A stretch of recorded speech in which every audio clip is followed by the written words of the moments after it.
Welcome to Her Fantasy Football. You can hear us on Blog Talk Radio / Her Fantasy Football and on iTunes. Make sure to subscribe to us at herfantasyfootball.com so you know what we're up to this offseason.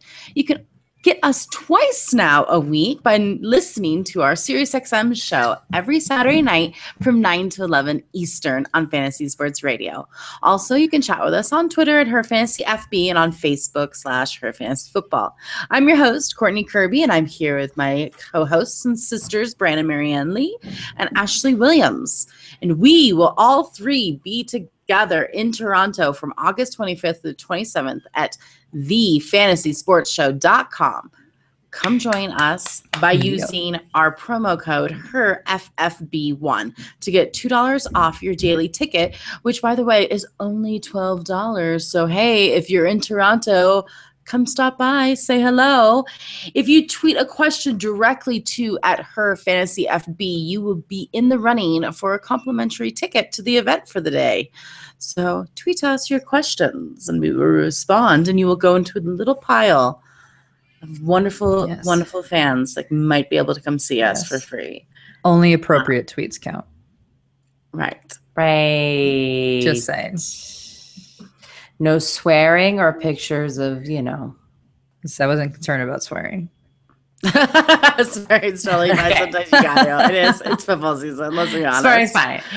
Yeah, swearing is fine. Swearing is always fine in my book. Okay, yes. Yeah. All right. We are weeks away from setting our lineups, possibly days away from drafting your fantasy team. We have covered the quarterbacks, the wide receivers, and running backs in previous shows. So make sure to give them a listen, because tonight we are covering the tight ends, kickers, and defenses in our nice wrap-up show.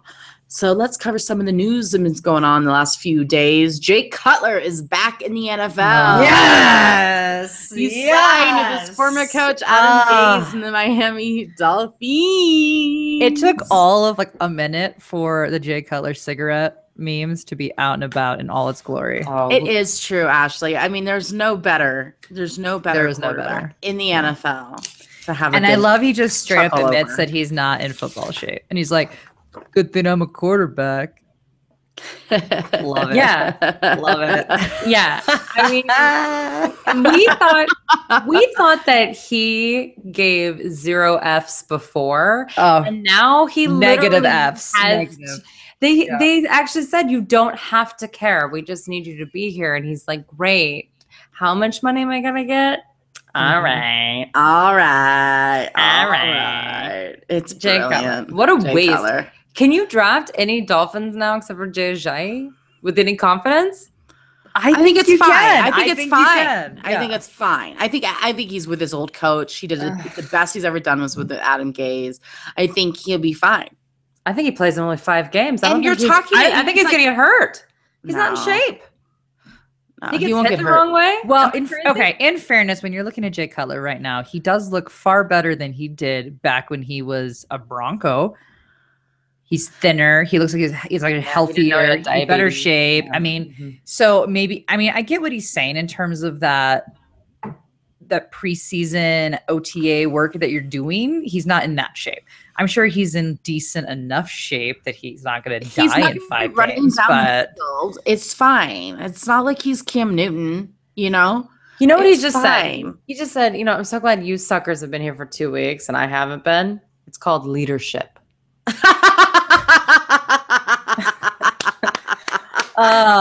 You know what though? I needed this because Steve Smith Sr. retired, and this brings back that kind of and I will say Steve Smith Sr. and Jay Cutler, you can never remotely compare the two because one is glorious and one is not. But I'm glad that somebody's brought some drama back, and this is really going to play nicely into all of our terrible theaters on SiriusXM. Oh, I think we have to do the terrible theater where he says he's out of shape, right? Oh, for sure. Well, you know what I was going to say is I think I want an interview with the Bennett brothers and Jay Cutler in the middle, because the Bennett brothers know that they're hilarious.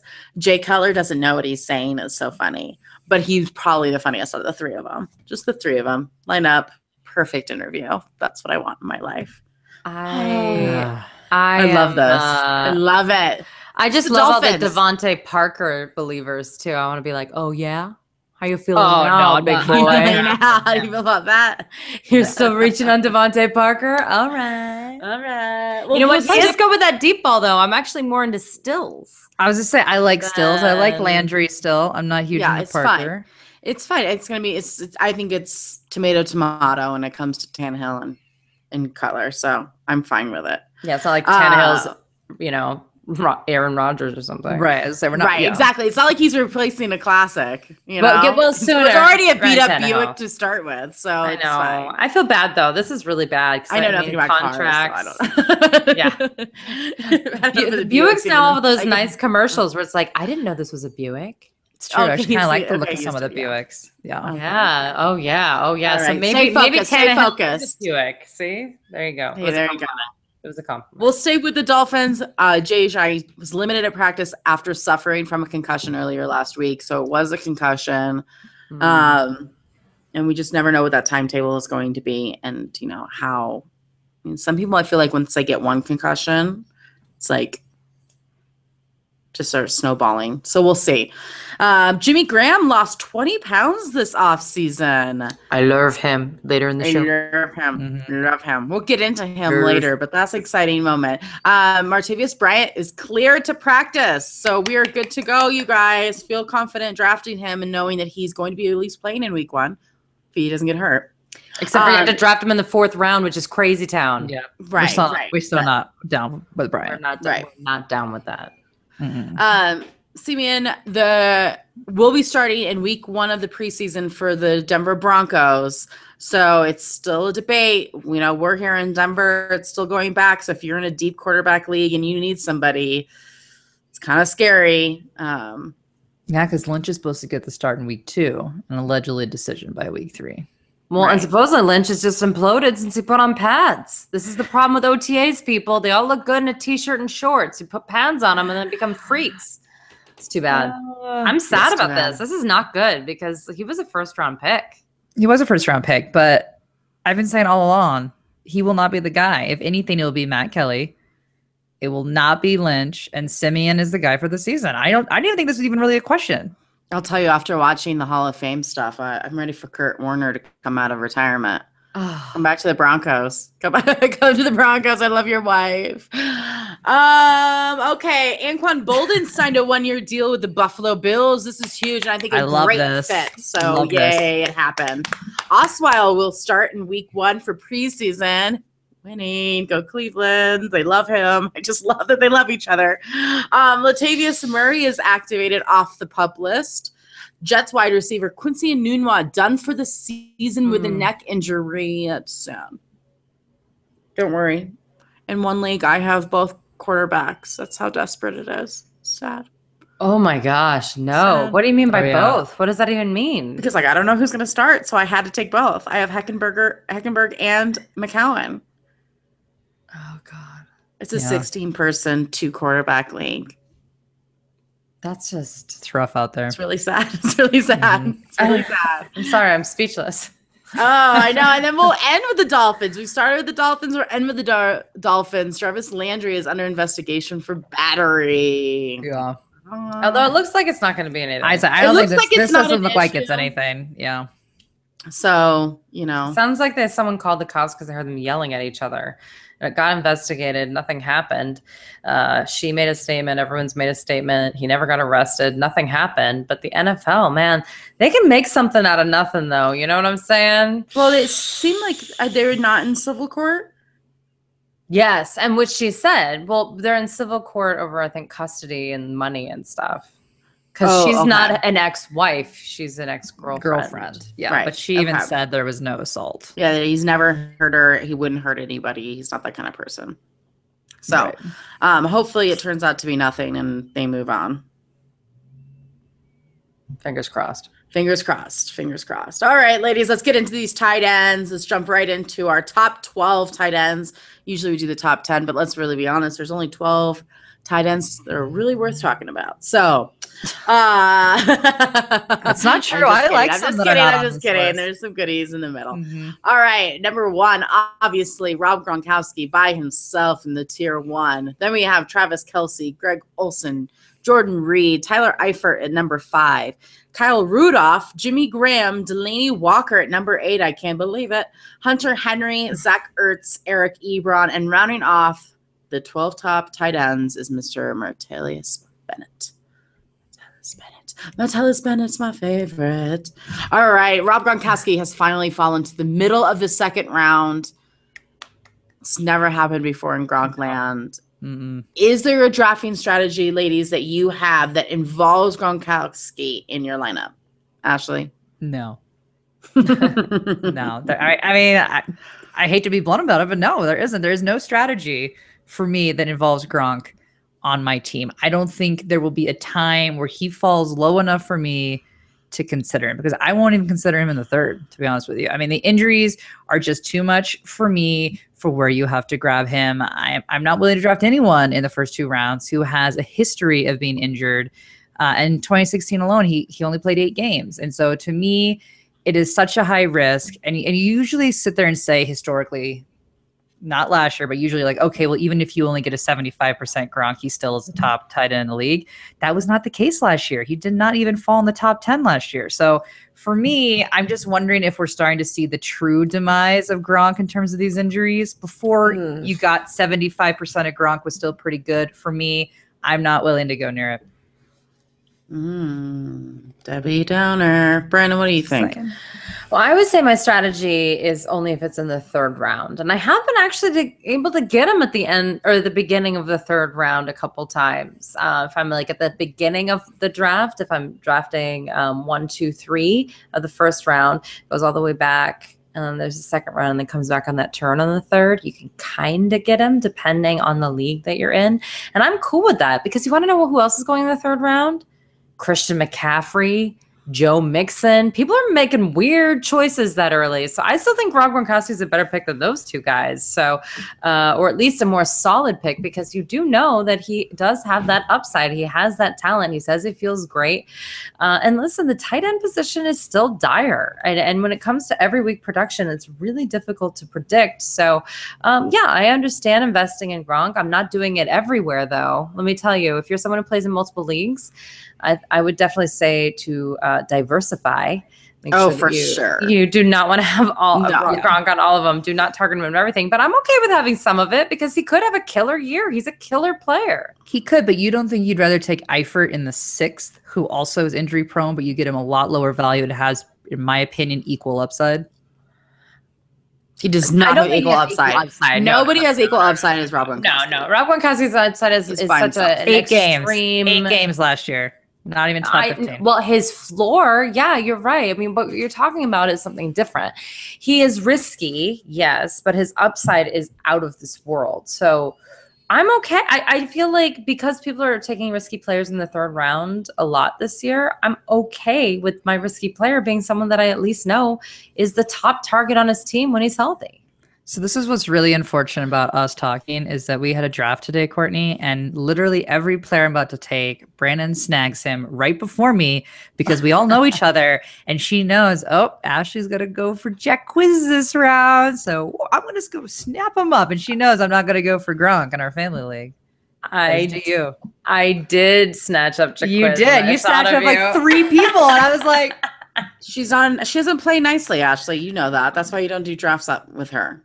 Right. Well, I don't expect her to, but it's just funny. Like, it's kind of like we talk about this. We know each other's draft strategies. So you guys know I'm never going to, like, Gronk is not an option for me. Ashley and I work as a team with our Brad Evans. Like, we come up with a plan together to conquer it together. And by the way to plan, Courtney threatens me and says, you better not take him. I give you options. I give you your 3 best players. Who do you want out of the 3? Go for them.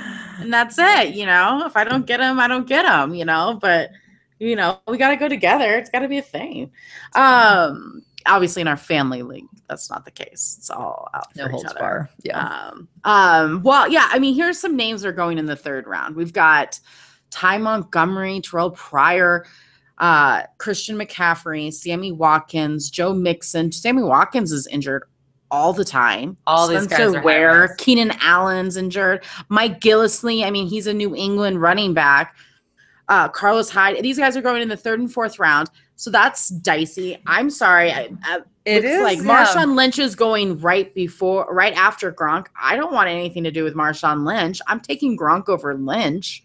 You know, and if you look at some of these guys, Todd Gurley, okay, well, I'm taking Todd Gurley for sure. I know, but he broke us last year. There's a possibility he could break your fantasy team again this year. Just be honest with each other. Jay Ajayi is going to the top of the 3rd. That always scares me. I mean, there's plenty of guys I think are risky dudes. So I think Rob Gronkowski is worth it because he is a one of a kind in his field. There is no tight end like him. There just isn't. You can't get one. It used to be Jimmy Graham. It used to be Jimmy. It did. It could be Jimmy again this year. Single tier Jimmy. 20 pound down Jimmy. Oh, love you, Jimmy. Oh, love you, Jimmy. I will give you this. The 3rd round, when you list off all the ADPs. Now, granted, like, again, these are ADPs and you get into a real draft. And for whatever reason, it never falls out that way. Like, you never have those people actually get drafted in the 3rd. You get some, but not all. It is a bit of a twilight zone, that 3rd round. I don't know what's going on. It's like literally every injury-prone potential player apparently has fallen in the 3rd. 3rd and 4th round. So I'm just saying, I basically hate everyone that you listed other than potentially Spencer Ware. I pretty much don't want anybody to do with anybody that you listed in the 3rd. There you go. See? All right. There is a clear separation from Gronkowski, at least for Brandon and I. And the next man in line, Kelsey. Kelsey is going in the top of the 4th round. Greg Olsen in the 5th. Are you ladies looking for like a Reed Olsen kind of guy? Or are you going to wait until like the 6th or 7th round? Ashley, you mentioned Eifert. Brandon, what do you think? I'm actually down with Kelsey in the 4th.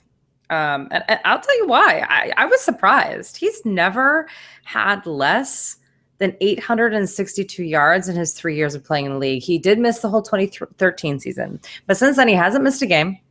Has had at least 862 yards in every single season. And that's a tight end, people. That's a lot of yards for a tight end. I think he has maybe the highest floor. He's a Greg Olsen floor. And when you think about the fact that they only have Tyreek Hill there, they kind of have this dubious situation at the running back position. There's this Alex Smith with like the Patrick Mahomes cloud over it. I think they need Travis Kelce. I think he may be one of the safest people you can get in the 4th round. We were just talking about all the people at ADP going in the 3rd. In fact, I actually took Travis Kelce in my 3rd round in this draft that we just did today in a standard league.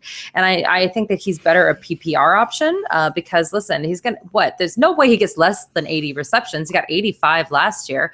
But I still think even in standard leagues, he's always going to be involved. And with the tight end position, it's hard to name many tight ends that you can say that about. So I guess, I mean, I love Olsen too, don't get me wrong. But again, I just feel like actually I'm more on board with Travis Kelce than I've ever been before for safety. So safe.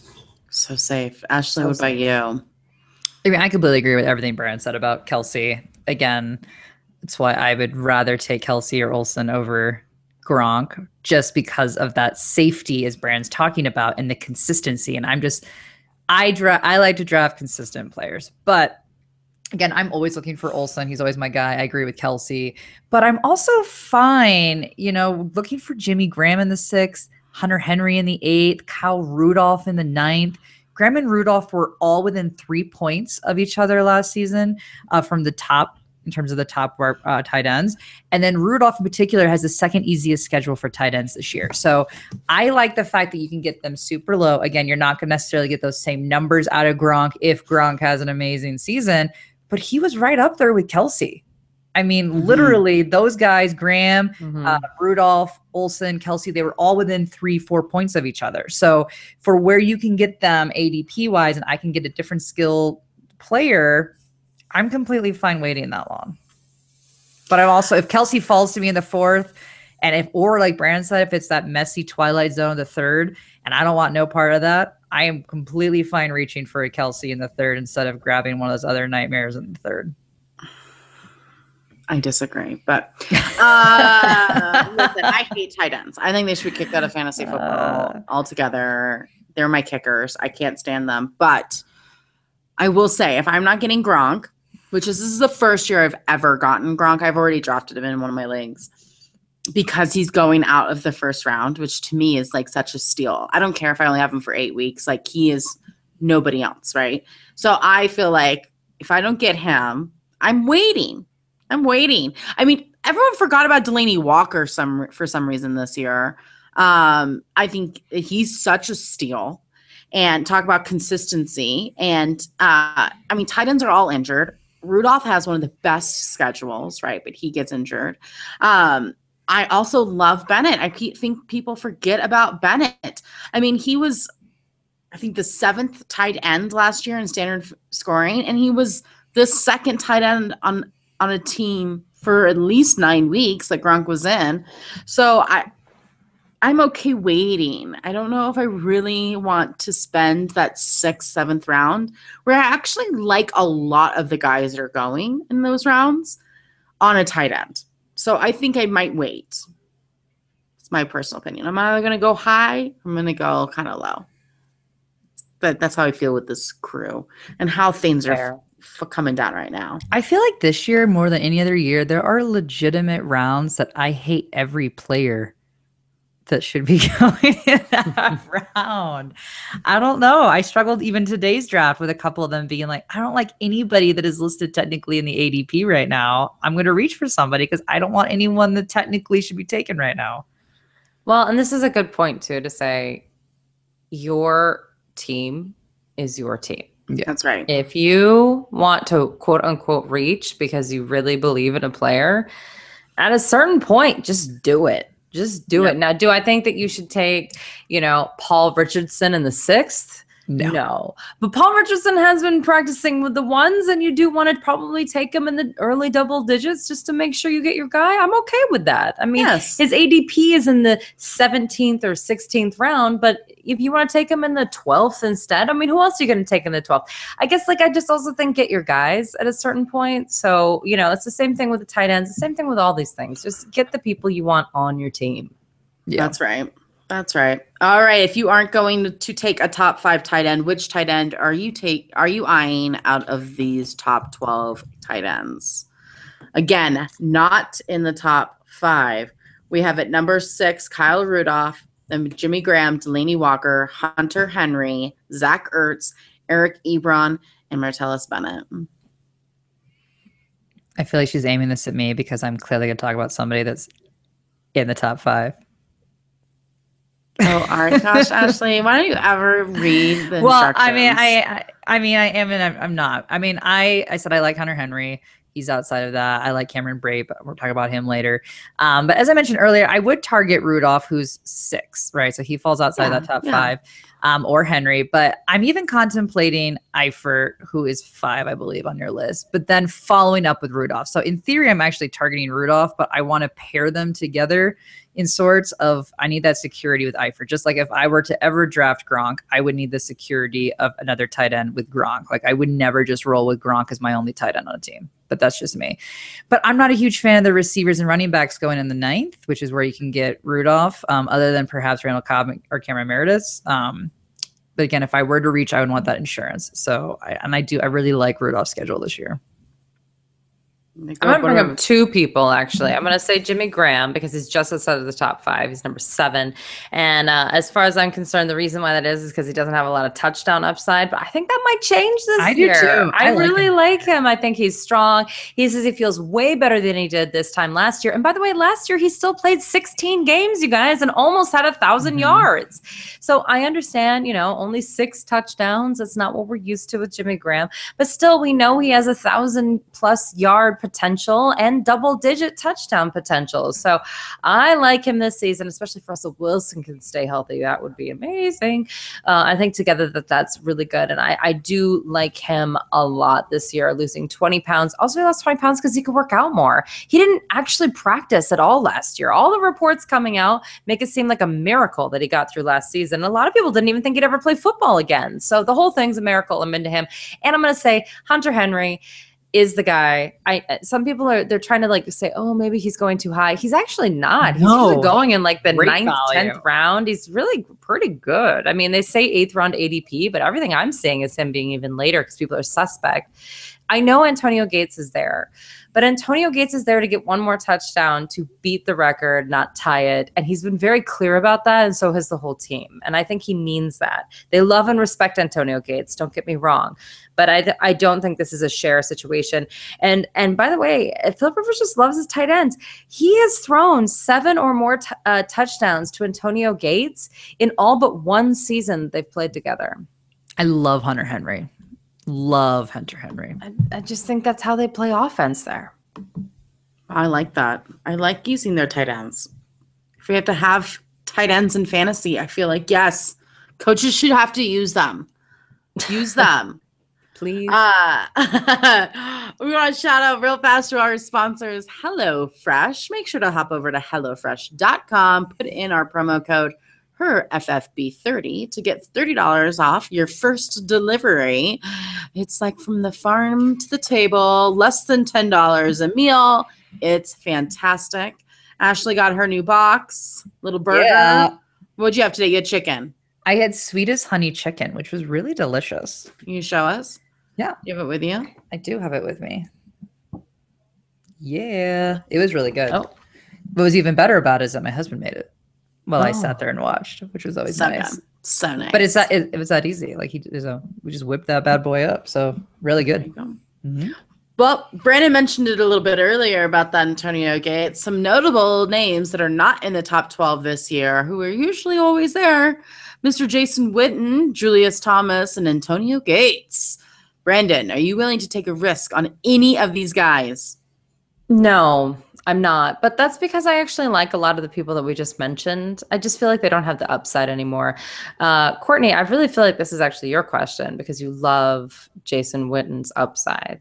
I was like, Jason Witten is the reason why I hate tight ends. Yeah, and it's like he's such a good actual NFL player, and for fantasy, it's just, Owen Daniels. Oh yeah, Daniel Owens, as you like to call him. Oh, he's the worst. Disrespect. Yeah. So no, I don't see that happening. I don't think that's how they're running this offense through Dak Prescott. I don't think they're using the tight ends that way. As I said, Antonio Gates is going to be done after one touchdown. I mean, maybe he'll get a couple more, but let's be honest, it's definitely the Hunter Henry show. And he even keeps saying like, "Oh no, I'm cool with being the number 2."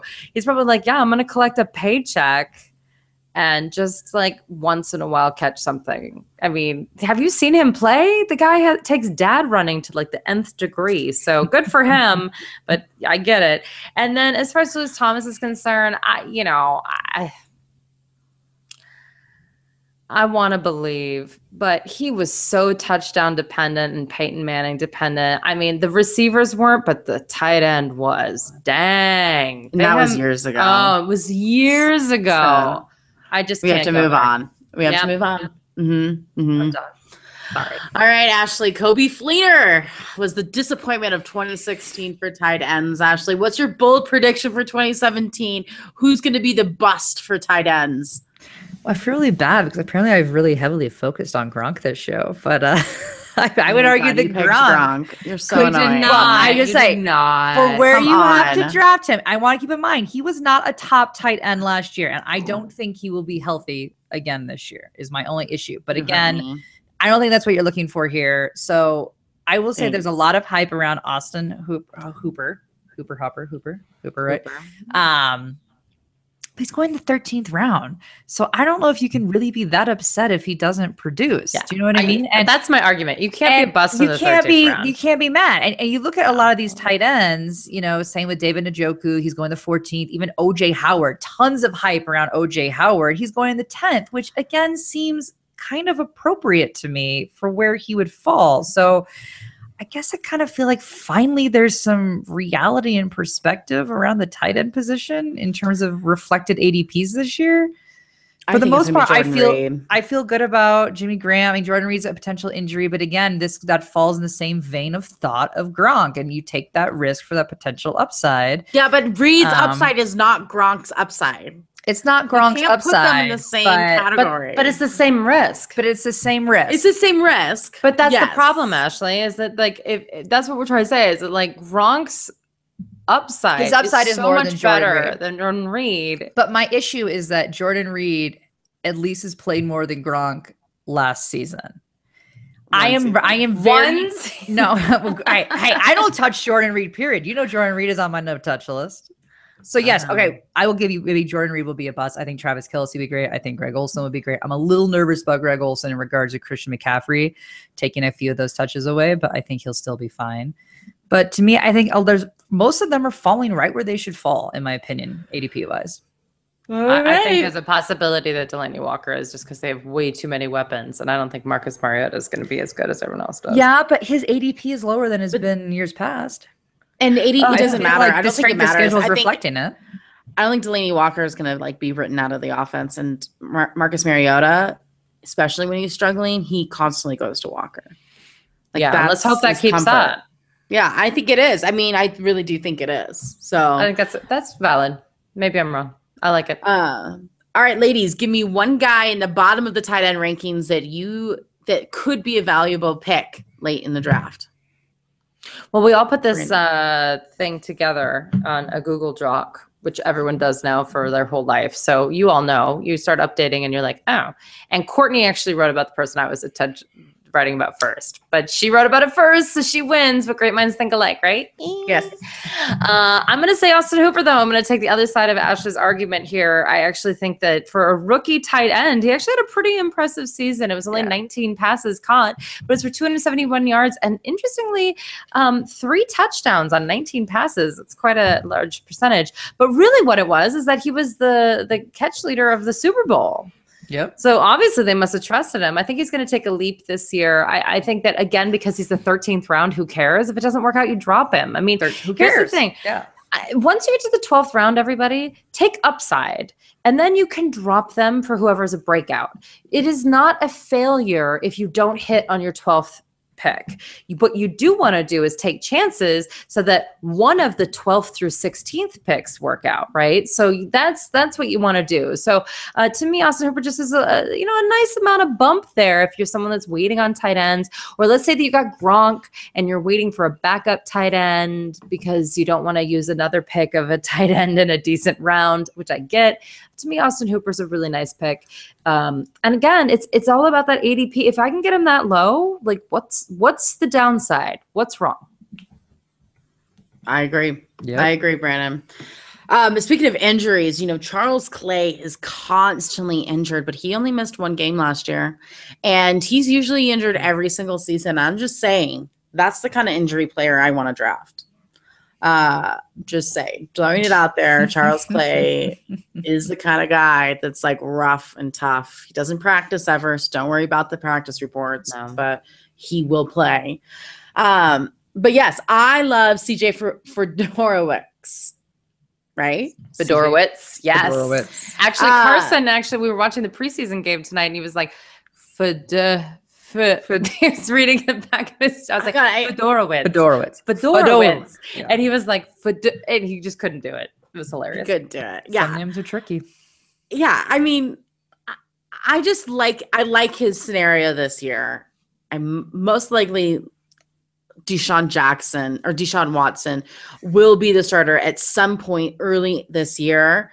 And you know how I love my rookie quarterbacks with their tight ends. So that to me is just a huge upside. They did re-sign Ryan Griffin, but I'm not concerned about him. In fact, he's going to get less targets, I believe, this year. And nobody else wanted him, so it can't be that good anyways. So I think CJ's the guy. Last year he had 559 yards and 4 touchdowns, and those stat lines should only go up. Not a great schedule, but I believe in him, and I think the Texans are going to use him much more this year without the disaster of Brock Osweiler. I can't believe I'm saying that about Tom Savage, but he's way better. Ashley, Deshaun Watson had a nice preseason game tonight too. He did. And he's good, and I like him. I don't care what DeAndre Hopkins says after you screwed me over last year, buddy. I don't care what you have to say. Watson's going to be the guy, and then it's going to be CJ time. CJ. Ashley? Hey, I loved CJ Fedorowicz last season. I think he'll be good this season. But I also loved Cam Brate. Have we noticed he was Cameron Brate and now he's Cam Brate? What? I have not seen this. Yeah. He's on the show last weekend, we had Tampa Bay guy on, and he was calling him Cam.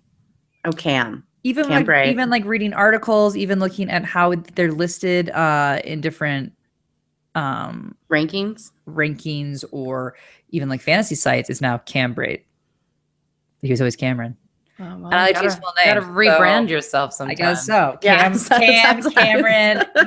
you do you, Braidster. But next thing you know, it's gonna be with a K. But oh gosh, could you imagine? No, that would be the kiss of death. We all know how it is with the Kardashians on the NFL. Or it's like Kehm. Yeah. Cam with a heart. Stop it. It's like I'm in middle school again. Yes, it's awesome. Anyway, he's going to 13th, which seems incredibly low to me. You know, people are nervous about the impact of OJ Howard. I understand that.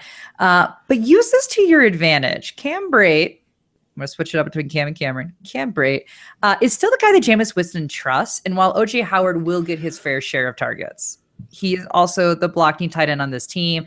I am very excited for OJ Howard, but I do think that, you know, and he's got a chance to really be a true tight end, kind of like Greg Olsen, where he can block and he can catch. But at the end of the day, Braid, again, is someone that is very trusted by Jameis Winston. He was fantastic last season. I think he was in the top 5, if I recall correctly, in terms of all tight end scoring last year. And he's having a great camp. So I don't think that he's going to have this drop-off in production that everybody is thinking is going to happen. And again, in the 13th round, why not? Mm-hmm. That's how I feel about all tight ends. Why not? Except Jason Witten. All right, let's move on. Some fantasy experts think kickers don't matter. Some even think they shouldn't be part of fantasy football rosters. We are not those experts. Not the three of us. Kickers matter. And when it comes to drafting kickers, it's pretty easy. Pick a kicker that is actually on a team. Make sure their team plans on using them. Make sure they are on a team that can get down the field, and pick a kicker you like. I think that's it. So it's the one position you can be heart first, I feel like. Ladies, do you have anything to add to that? Is there a kicker that stands out to you this season? I really like Will Lutz a lot this year. He finished 7th or 8th depending on the particular scoring that you have in your settings, but that was in his rookie year, and he has the 9th easiest schedule for a kicker this year. And you put that in with the combination, the possibilities of being on a team with Drew Brees and all the weapons they have around them. I love him. The Saints have gone years and years and years and years with crap kickers. I think they finally found their guy. I'm really excited for him. And again, Drew Brees and an easy schedule is a really good combination in my book. Brandon, what about you? Brandon McManus kicked a 73-yard field goal at practice. 73 yards. Yeah. That's amazing. But on that note, we are born and raised Broncos fans. And I just want to say that if you want to have one homer pick in your draft, it should be your kicker. And then it should be your kicker. In weeks 3 or 4, go into your settings and check to see who the top performers are and see if you can get them on your team instead. But don't be a homer in any way. Because listen, if you're a Jets homer, you probably shouldn't take the Jets kicker. I mean, there are some limitations here.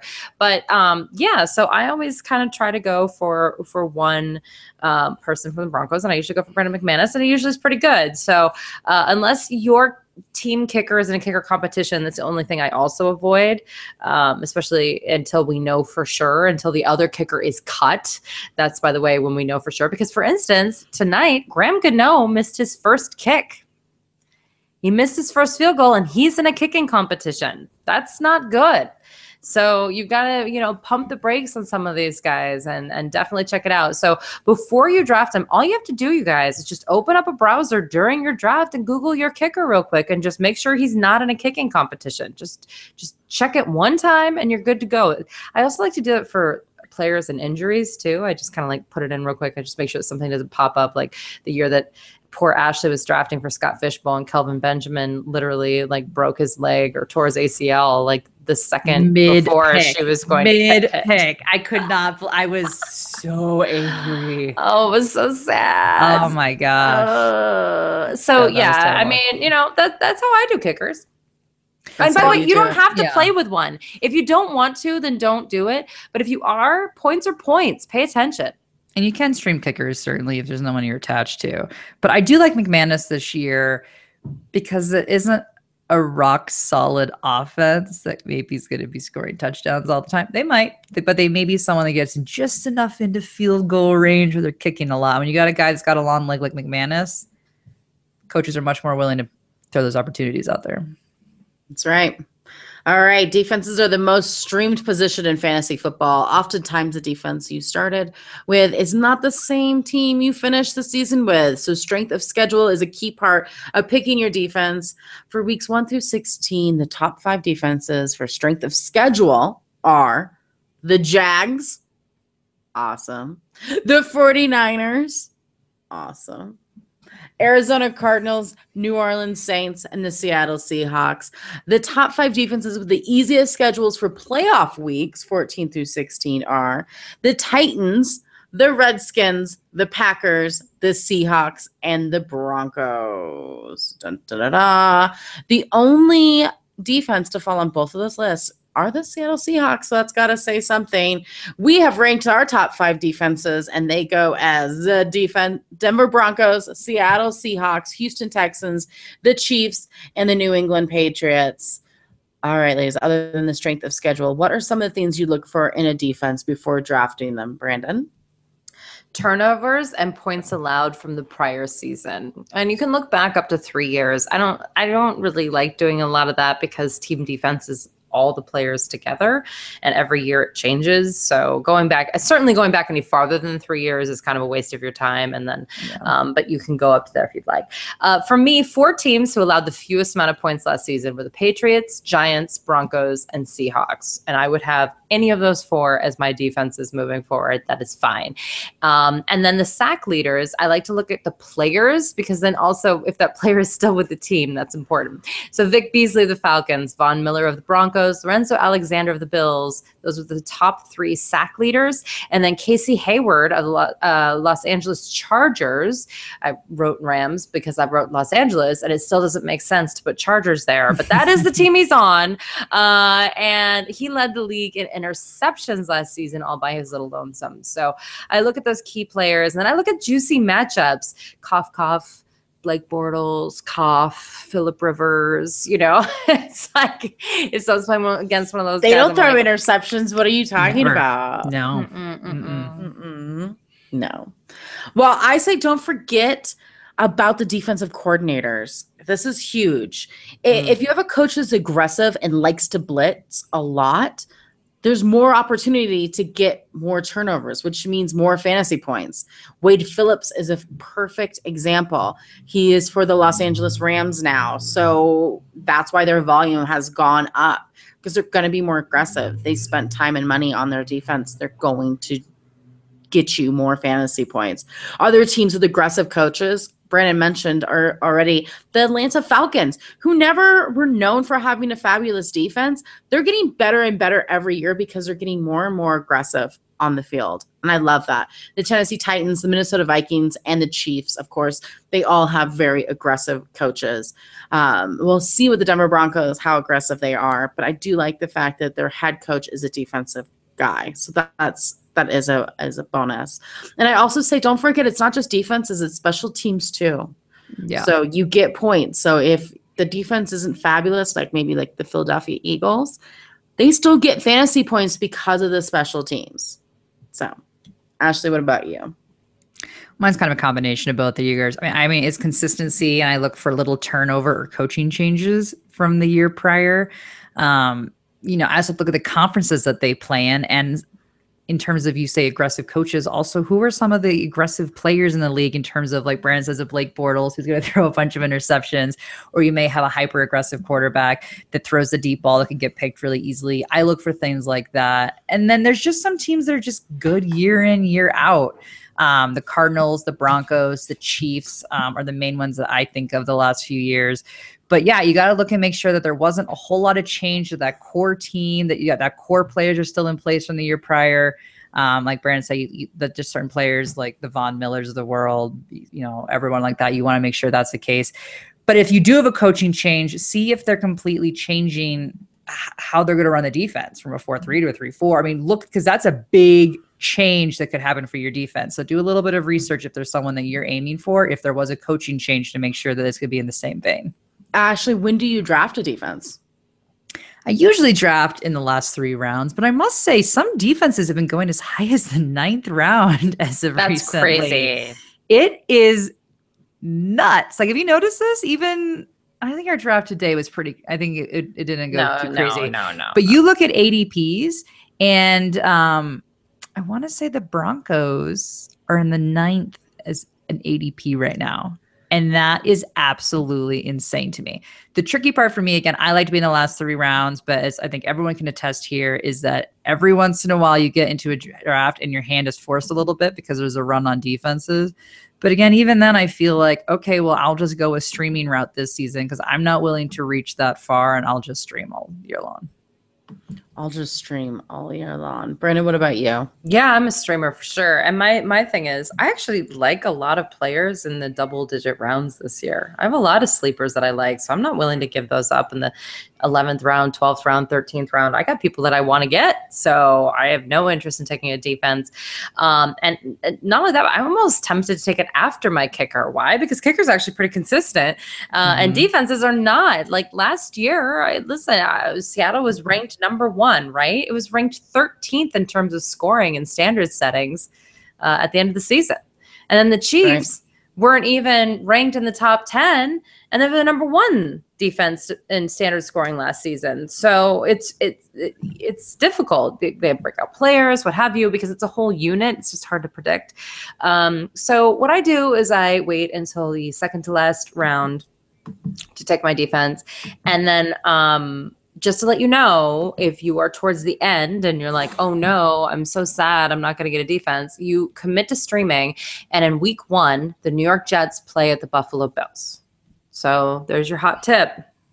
If you're in a situation where the good defenses are gone, Buffalo Bills week 1. Nothing wrong with streaming. Nothing wrong. I take my quarterbacks early, or my defenses early. I want a defense. I don't like streaming. You don't take them that early. You don't take them that early. I take 4th to the last pick.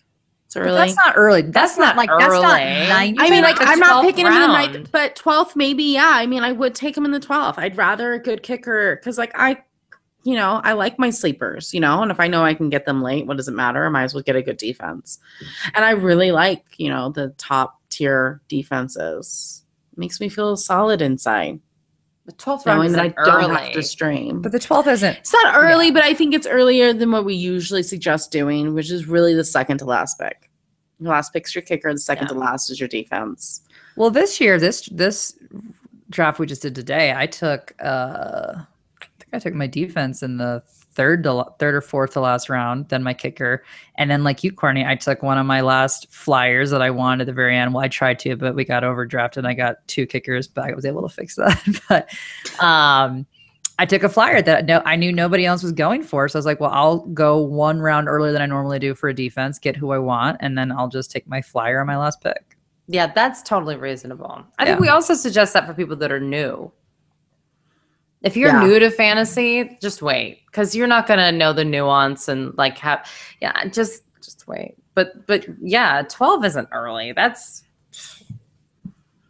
I thought you were gonna say like 4th round, Courtney. I was like, dang. Like right after Gronk in the 2nd round, I take Denver C. Yep, upside. So is that wrong? Upside. You said early. I was like, what is she gonna say? Right in the 5th round. It's totally fine. I was so worried. I was like, we have a reputation to hold up. Like, Courtney, what is she gonna say? I'm okay with a 12. To me, it was Golden Tate or the Seattle Seahawks, and I went Seahawks. I went Seahawks. I don't know. It's crazy. All right, ladies, real quick. Which defense are you drafting, and which defense do you find a little overrated in 2017? Brandon? Ironically, I'm getting a lot of Seattle Seahawks. We keep talking about that. They forced a lot of fumbles, but they didn't actually get the recoveries. So, everything regresses back to the mean, and that goes up and down, as we always say. So I think it'll go back up. I think they're going to be fine with the turnovers. They allowed the 4th fewest points in the league last season, but they only forced 11 interceptions, which is a low for them. So I think that's going to come back. And by the way, they play the 49ers, the Rams, and the Cardinals. That is 6 games that I feel confident they're going to get turnovers, like really confident. So that is a large portion of your fantasy team. Really? Who's not going to? I don't think the Cardinals are. I don't think the Cardinals is as bad as you think they're going to be. And I don't think that the Rams are going to be as bad as we think they're going to be either. Well, I'm a Rams lover. I know. I can't believe you put them in that group. But I still think they're going to be turning the ball over. And I think the 49ers are going to win that division. No, just kidding. Just kidding. This is like taking a defense in the 4th round, Courtney. You have lost me. You have completely lost me. I don't know. I mean, I think that the 26 touchdowns and 14 interceptions for Carson Palmer last season didn't exactly impress me. And I don't know. No, he's going to have a little bit better of a season. Even if he doesn't, there's somebody behind him, at least we know now. He had 22 interceptions in 2013, his first year with the Cardinals. I mean... I also feel like the Seattle's defense suffered a little bit because of Russell Wilson's injury and the offense not doing as well as they usually do either, as consistent, as you'd say. So I think that I agree, Brandon. I think the Seattle is going to – they have a great schedule. They do. They have a great schedule. The one I'm not really targeting is Kansas City. They had a lot of turnovers, and they got a lot of luck off of Tyreek Hill. But Tyreek Hill's not going to be doing special teams anymore. So that makes me nervous. And I actually think that all the offenses in the AFC West will get a little bit better, actually. Phillip Rivers is still going to throw a lot of touchdowns or a lot of interceptions. Yeah, a lot of both. So I'll start them for those games, but I think they're going a little too high for where I think they'll be without Tyreek Hill. I love the Chiefs. What about you, Ashley? I'm targeting the Cardinals.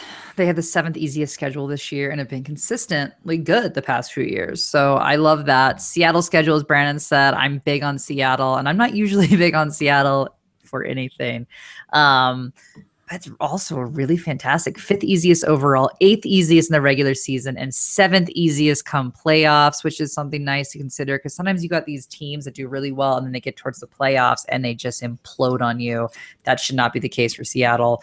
As for what team's overrated, the Jags are going a little high for me. They very well may do better this year as they do have the easiest schedule. But they've had a lot of hype around them for the past couple of years and have not lived up to it in any way, shape, or form. So I'm not banking on this being the year that it's any different. I'll be thrilled if they surprise me, but they're going pretty high for really having not displayed any top 10 talent.